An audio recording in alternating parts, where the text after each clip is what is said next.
शांति मो ना डीके स्नेहलता मु गंजाम रु कहूची। आज पवित्र राष्ट्रीय कृषक दिवस।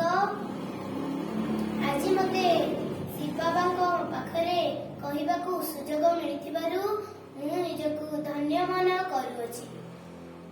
कृषक ही आम देशर बड़ राजा।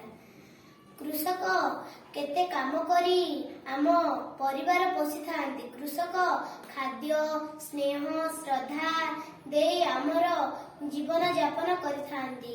कृषक निजर पिला मानकू विद्यालय रे पाठ पढ़ी बड़ बड़ चाकरी करी तांके आमर निजर पेट पोषि निजे भी न खाई बंची देई थांती।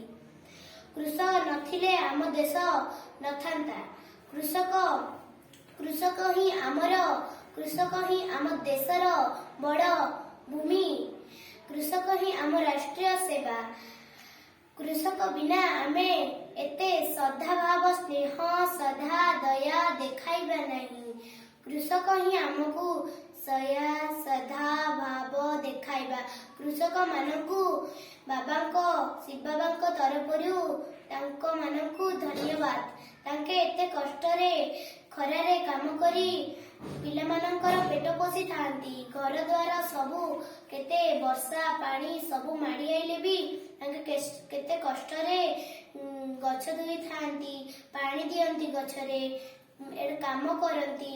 सबू जाई एई शिव बाबांको अनुसारे तांके एडे बड़ कृषकटिए हेइछंती। आम देशर हेउछंती कृषक ही आम देशर राजा। कृषक नथिले एई देश ध्वंस होई जाई थांतो।